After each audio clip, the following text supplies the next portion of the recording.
کچھ لوگوں نے یہ بات کی کہ یہ راجہ صاحب یہ جو بات کر رہے ہیں یہ بات تو کوئی اور نہیں کر رہا، تو ان کے پاس یہ انفارمیشن کہاں سے آتی ہے؟ تو جناب اب یہ بات ثابت ہوگی، یہ چیزیں جناب ثابت ہوگی کہ واقعی اس وقت پاکستانی اسٹیبلشمنٹ عمران خان کے مقابلے میں مکمل طور پر بیک فٹ پر ہے۔ اچھا، سب سے پہلے جناب چارٹر آف ڈیمانڈ سے جو ہے وہ شروع کرتے ہیں۔ اتحادی جماعتوں نے پاکستان تحریک انصاف کے اس چارٹر آف ڈیمانڈ کی جو ہے وہ حمایت کر دی ہے، اور بیرسٹر گوہر نے آرمی چیف سے جو ان کی ہونے والی ملاقات ہے اس کی انہوں نے تصدیق کرتے ہوئے یہ کہا ہے کہ مثبت پیش رفت ہوگی آئندہ آنے والے چند دنوں کے اندر۔ انہوں نے کہا کہ ہم نے آرمی چیف صاحب کے سامنے بھی اپنے تمام مطالبات رکھے ہیں، دوسری جانب سے مثبت پیش رفت سامنے آئی ہے۔ انہوں نے اڈیالہ جیل کے باہر یہ گفتگو کی اور وہ یہ کہہ رہے تھے کہ ان کی اور علی امین گنڈا پور کی آرمی چیف صاحب سے پشاور کے اندر ملاقات ہوئی ہے۔ پی ٹی آئی نے تمام اپنے مطالبات سامنے رکھ دیے ہیں، اور ہمارے جو اسٹیبلشمنٹ کے ساتھ براہ راست مذاکرات ہیں یہ انتہائی خوش آئند ہے۔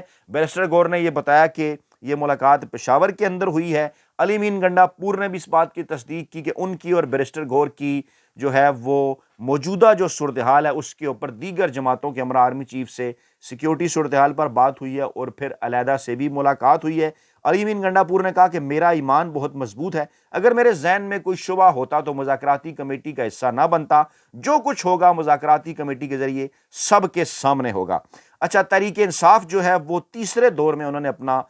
کہا یہ جا رہا ہے کہ یہ 7 نکاتی چارٹر آف ڈیمانڈ ہے، جس کے اندر 2 کمیشن آف انکوائری جو ہیں ان کے بنانے کا مطالبہ کیا گیا ہے۔ چارٹر آف ڈیمانڈ میں یہ کہا گیا ہے کہ چیف جسٹس کی سربراہی میں یا 3 سینئر ترین ججز پر مشتمل کمیشن بنایا جائے، جس کے لیے ججز کا انتخاب حکومت اور پاکستان تحریک انصاف مل کر کریں۔ حکومت سے اس بات کا مطالبہ بھی کیا گیا کہ کمیشن کا اعلان 7 دن میں کیا جائے، کمیشن کی کارروائی کو اوپن رکھا جائے۔ چارٹر آف ڈیمانڈ میں یہ بھی کہا گیا کہ پہلا کمیشن 9 مئی کے واقعات کی تحقیقات کرے گا، جبکہ بانی کی رینجرز کے ہاتھوں گرفتاری کی بھی تحقیقات کی جائیں۔ گرفتاری کے بعد ملک بھر میں پیش آنے والے واقعات کی ویڈیوز کا جائزہ لیا جائے۔ تحریک انصاف نے یہ مطالبہ بھی کیا کہ تمام گرفتاریوں کی قانونی حیثیت اور انسانی حقوق کے حوالے سے جائزہ لیا جائے، اور ایک ہی فرد کے خلاف جو متعدد ایف آئی آرز کا اندراج کیا گیا ہے اس کا بھی جائزہ لیا جائے۔ چارٹر آف ڈیمانڈ میں یہ بھی کہا گیا کہ سینسرشپ، رپورٹنگ پر پابندیوں اور صحافیوں کو ہراساں کرنے کے واقعات کی تحقیقات کی جائے۔ کمیشن انٹرنیٹ کی بندش اور اس کے ہونے والے نقصانات کے ذمہ داران کا بھی تعین کرے۔ اور پھر عمر ایوب صاحب نے یہ بات واضح کر دیا کہ ان کے مطالبات میں تمام اسیران کی رہائی شامل ہے۔ اسیران کسی ڈیل یا ڈھیل کے تحت نہیں بلکہ آئین اور قانون کے تحت رہا ہوں گے، اگر آئین اور قانون کے تحت عدالتوں کو چلنے دیا جائے۔ پھر رانا ثناء اللہ صاحب اور عرفان صدیقی صاحب آئے سکرین پر، کچھ دل کے پھپھولے انہوں نے پھوڑے۔ عرفان صدیقی صاحب نے کہا کہ 7 روز میں ہم جو ہے وہ باضابطہ ان مطالبات کا ہم جواب دیں گے۔ پھر یہ اطلاعات آئیں کہ پرائم منسٹر نے اس حوالے سے کمیٹی بنا دی ہے اس تیسرے دور کے حوالے سے، اور حکومت کی جانب سے اس میں اسحاق ڈار تھے، عرفان صدیقی، رانا ثناء اللہ خان، راجہ پرویز اشرف، نوید قمر، فاروق ستار، عبدالعلیم خان، اعجاز الحق وغیرہ، جبکہ پی ٹی آئی کی جانب سے عمر ایوب، علی امین گنڈا پور، اسد کیسر، صاحبزادہ حامد رضا، علامہ راجہ ناصر عباس، سلمان اکرم راجہ۔ یہ نام آپ کے سامنے رکھنا ازحد ضروری ہے تاکہ آپ کو پتہ چلے کہ کون کون ان مذاکرات کے اندر شامل تھا، ہاکس کون ہیں، فاختائیں کون ہیں، عقاب کون ہیں، کس طرح سے معاملہ جائے گا۔ عرفان صدیقی نے کہا جناب یہ مثبت انداز میں چیزیں جو ہیں وہ آگے بڑھ رہی ہیں، اور ہم 7 دن میں واپس آئیں گے، ہم ان کو جو ہے وہ جواب دیں گے۔ پھر اطلاعات اس قسم کی ہیں جناب کہ 20 جنوری کو عمران خان سے جو ہے وہ ایک ملاقات کروائی جا رہی ہے۔ 20 جنوری، جی ہاں، 20 جنوری 2025 منڈے کا دن، جی سوموار کے دن یہ ملاقات کرائی جا رہی ہے، اور اگلی جو بیٹھک ہے وہ 28 جنوری یعنی منگل کے دن جو ہے وہ ہوگی۔ مذاکرات کا جو چوتھا دور ہے وہ منگل کے دن ہوگا۔ اچھا، اسی دوران یہ جو چیزیں ہیں، ایک تو رانا ثناء اللہ نے یہ جو دعویٰ کیا نا کہ پی ٹی آئی انتخابی دھاندلی کی عدالتی تحقیقات کے مطالبے سے دستبردار ہو گئی ہے، ایسا نہیں ہے۔ یہ چارٹر آف ڈیمانڈ ایک ابتدائی ہے۔ یہ جو تحقیقات کا معاملہ ہے نا، یہ تو پاکستان تحریک انصاف کا درینہ مطالبہ ہے۔ اس کے بعد آگے اسی کی طرف ہی چیزیں بڑھیں گی کہ عدالتی تحقیقات کا مطالبہ تو پہلے کبھی انہوں نے کیا ہی نہیں، انہوں نے مینڈیٹ کی واپسی کا مطالبہ کیا ہے، ٹھیک ہے، اور مینڈیٹ کی واپسی کے لیے انہوں نے کہا کہ آئین اور قانون کے تحت چیزیں چلائیں، ٹریبونلز بھی، باقی تمام بھی اپنا وہ کردار ادا کریں، وہ ایک علیحدہ سے معاملہ ہے۔ اور اگر پاکستان تحریک انصاف اپنے اس مطالبے سے پیچھے ہٹتی ہے کہیں آگے چل کر تو بدلے میں ذرائع کا یہ دعویٰ ہے کہ پاکستان تحریک انصاف کو مڈ ٹرم الیکشن جو ہیں وہ دیے جائیں گے، کیونکہ اس وقت سر دست جو تمام تر چیزیں ہیں وہ پاکستانی اسٹیبلشمنٹ کی خواہش کے اوپر کی جا رہی ہیں۔ پاکستانی اسٹیبلشمنٹ عمران خان صاحب کے ساتھ اپنے تعلقات نارملائز کرنا چاہتی ہے۔ اچھا، اسی دوران جو ہے وہ آئینی بینچ جو سویلینز کے ملٹری ٹرائل کا جائزہ لے رہا ہے، اس نے ملٹری ٹرائل کی مزید بھی کچھ تفصیلات جو ہیں وہ طلب کر لی ہیں، اور وہاں سے اس قسم کے کچھ ریمارکس سامنے آ رہے ہیں کہ اس آئینی بینچ بظاہر یہ شو کرنے کی کوشش کر رہا ہے کہ یہاں سے جو ہے وہ پاکستانی اسٹیبلشمنٹ کو جو ہے وہ ٹف ٹائم ملے گا۔ اب تک کے ریمارکس تو یہ بتا رہے ہیں کہ وہ ان چیزوں کو ویلیڈیٹ نہیں کرنے جا رہا، ماضی کی جس قسم کی چیزیں، اب آگے رب جانے کہ یہ جو ریمارکس اس قسم کے دے رہے ہیں، یہ جو آئینی بینچ آگے چل کر فیصلے کے اندر یہ چیز بھی جھلکے گی یا نہیں۔ ماضی میں تو 70-80% اس قسم کی چیزیں سامنے ہیں کہ جو چیزیں ریمارکس میں تھیں وہ فیصلوں میں نظر نہیں آئیں، لیکن پاکستان تحریک انصاف بہرحال جو ہے وہ ایک دباؤ جو ہے وہ اپنا برقرار رکھے ہوا، چاہے وہ عدالتی محاذ پر ہو، بین الاقوامی سفارتی محاذ پر ہو، عوامی محاذ پر ہو۔ پھر لاہور ہائی کورٹ کے اندر عمران خان کی 9 مئی کے حوالے سے 8 مقدمات میں ضمانتوں کا معاملہ ہے، وہاں پر بھی جناب فریقین کو نوٹسز جو ہیں وہ جاری کر دیے گئے ہیں،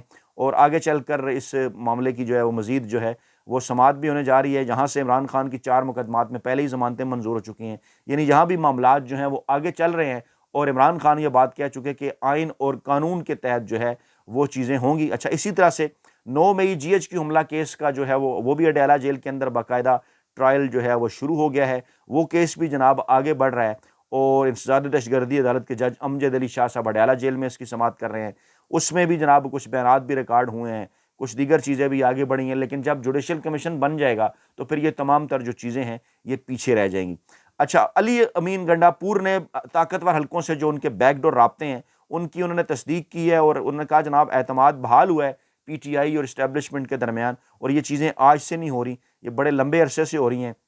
اور یہ چیزیں جو ہیں وہ اپنے منطقی انجام کی جانب بڑھیں گی، کیونکہ عمران خان یہ بات کہہ چکے ہیں کہ اصل تو مذاکرات طاقتوروں کے ساتھ ہی ہیں، جن کے ذریعے جنہوں نے ہمارا جو ہے وہ مینڈیٹ چھین کر اس منتخب حکومت کے حوالے کیا، جو کچھ ہمیں دینے کا جو اختیار بھی رکھتے ہیں، اس حکومت کے پاس جو ہے وہ کسی قسم کا کوئی اختیار نہیں ہے۔ علیمہ خان نے پھر چیلنج کیا کہ آپ سزا دیتے ہیں تو کل سزا دے دیں عمران خان کو، تاکہ ہم معاملات کو آگے بڑھائیں، یعنی یہ عمران خان کو سزاؤں سے ڈراتے ہیں، وہاں پر عمران خان نے چیلنج کرنا ہے کہ آپ آج کی بجائے کل جو ہے کل کی بجائے آج سزا دیں۔ بیرسٹر گور صاحب سے پوچھا گیا کہ آپ کی کس چیز کے اوپر بات ہوئی ہے، اور انہوں نے کہا، علی امین گنڈا پور سے بھی پوچھا گیا کہ ملاقات ہوئی ہے، انہوں نے کہا 1-on-1 ملاقات کا مطلب آپ اچھی طرح سے سمجھتے ہیں، اور کس چیز کے اوپر بات ہوئی ہے یہ بات بھی آپ کو اچھی طرح سے اندازہ ہے۔ دوسری جانب سیکیورٹی ذرائع کے ذریعے ایک جو ہے وہ خبر جو ہے وہ چلوائی گئی، اور اپنے کچھ مخصوص صحافیوں کو کہہ کے، اور خبر کے اندر یہ دعویٰ کیا گیا، اس سے اس بات کی تو تصدیق ہوگی کہ ملاقات ہوئی ہے، دعویٰ کیا گیا کہ نہیں جناب سیکیورٹی معاملات کے اوپر بات ہوئی ہے، دہشت گردی کے حوالے سے چیزوں کے اوپر بات ہوئی ہے، سیاسی معاملات کے اوپر بات چیت نہیں ہوئی۔ اچھا، اب یہ بات سیکیورٹی ذرائع سے چلانے کا مقصد کیا تھا کہ جناب ایک بار پھر پاکستانی اسٹیبلشمنٹ یہ تاثر دینا چاہتی ہے کہ جناب وہ سیاسی معاملات کے اوپر کسی سے بات چیت نہیں کر رہے، حالانکہ ایسا ہرگز نہیں ہے، معاملات جو ہیں وہ تقریباً طے ہو چکے ہیں، اور عمران خان صاحب سے ضمانتیں جو ہیں وہ حاصل کی جا رہی ہیں۔ سینیٹر کامران مرتضیٰ صاحب نے بھی دعویٰ کر دیا ہے، انہوں نے کہا جناب مذاکرات کا فائنل راؤنڈ ہے، جوڈیشل کمیشن بھی بن جائے گا، اور کچھ الیکشن کے حوالے سے پی ٹی آئی مطالبات سے پیچھے ہٹے گی، کچھ چیزوں سے حکومت پیچھے ہٹے گی۔ انہوں نے کہا کہ 2026 کے اندر جو ہے وہ الیکشن وہ دیکھ رہے ہیں، اور عمران خان کی جو رہائی ہے وہ 2-3 ماہ، جب ان سے پوچھا گیا 2-3 ماہ، انہوں نے کہا نہیں اس سے پہلے بھی ہو سکتی ہے۔ یعنی یہ جو اسٹیبلشمنٹ ہے اس نے جو ہے وہ اس وقت واضح طور پر ایک پیغام امریکہ کو ایک بھجوا دیا ہے، ڈونلڈ ٹرمپ انتظامیہ کو، کہ دیکھیں جناب ہم تو اپنے عمران خان صاحب سے تعلقات بہتر کرنا چاہتے ہیں، آپ جب آئیں تو ہاتھ ذرا ہلکا رکھیں، اور عمران خان صاحب کو بھی کہیں کہ وہ جناب ہمیں کچھ معاملات کے اوپر ضمانتیں اور سیکیورٹی دے دیں۔ حامد رضا نے کہا کہ اگر حکومت نے جوڈیشل کمیشن بنانے کا وعدہ پورا نہ کیا تو مذاکرات کا اگلا دور ہرگز نہیں ہوگا۔ عمران خان صاحب سے پوچھا گیا، عمران خان صاحب نے بھی اس معاملے کی تصدیق کر دی۔ عمران خان نے یہ کہا کہ جناب بالکل یہ جناب ملاقات ہوئی ہے۔ بیرسٹر گوہر نے بھی تصدیق کی، انہوں نے کہا کہ میں نے تمام مسائل آرمی چیف کے سامنے رکھے ہیں۔ عمران خان نے بھی تصدیق کی، پہلے جب ان سے پوچھا گیا تو انہوں نے کہا کہ فی الحال تفصیلات کا پتہ نہیں ہے، بعد میں انہوں نے اس ملاقات کی تصدیق کی اور کہا کہ آرمی چیف سے یہ ملاقات بڑی خوش آئند ہے، اگر بات چیت شروع ہوئی ہے تو یہ پاکستان کے لیے اچھا ہے، ہم چاہ رہے تھے مذاکرات ہوں، اس میں پاکستان کے استحکام کی بات ہوگی، اور میں بار بار یہ بات کر رہا ہوں کہ اسٹیبلشمنٹ کو ہم سے بات کرنی ہوگی، میں نے کبھی یہ نہیں کہا کہ مذاکرات بند ہوں، ہمیشہ بات چیت کا کہا۔ دوسری طرف سے اس حوالے سے جو ہے وہ بالواسطہ روابط تھے، پیغام رسانیاں تھی، لیکن یہ جو پہلا براہ راست رابطہ ہے میں جناب اس کو خوش آئند سمجھتا ہوں، اور معاملات جو ہیں وہ آگے اس طریقے سے بڑھنے چاہیے کہ آئین اور قانون جو ہے پاکستان کے اندر ان کی جو ہے وہ بحالی ہو، آئین اور قانون کے تحت جو ہے وہ معاملات آگے بڑھیں۔ پاکستان تحریک انصاف کا بڑا صاف اور سیدھا سا موقف ہے، اور اسٹیبلشمنٹ کے خود ساختہ ترجمان انصار عباسی صاحب نے بھی اس بات کی تصدیق کر دی کہ بڑی بیک چینل پیش رفت ہوئی ہے، اور بیرسٹر گوہر علی امین کی 3 اہم ترین شخصیات سے ملاقات ہوئی ہے اور مذاکرات اہم مرحلے میں داخل ہو گئے ہیں۔ تو انصار عباسی صاحب آپ کا انویسٹیگیشن سیل ہمیشہ کی طرح ایک بار پھر لیٹ ہے۔ یہ مزدور صحافی یہ خبر گزشتہ ہفتے دے چکا کہ اہم ترین ملاقاتیں ہو رہی ہیں۔ اپنا بہت خیال رکھیے گا، دعاؤں میں یاد رکھیے گا، اور جاتے جاتے پھر وہی درخواست کے کمنٹ باکس کے اندر اپنی قیمتی رائے کا اظہار ضرور کریں تاکہ آپ کا پیغام عمران خان اور پاکستان تحریک انصاف تک پہنچ سکے۔ اپنا بہت خیال رکھیے گا، دعاؤں میں یاد رکھیے گا۔ نئی ویڈیو کے ساتھ جلد حاضر ہوں گے۔ اللہ نگہبان۔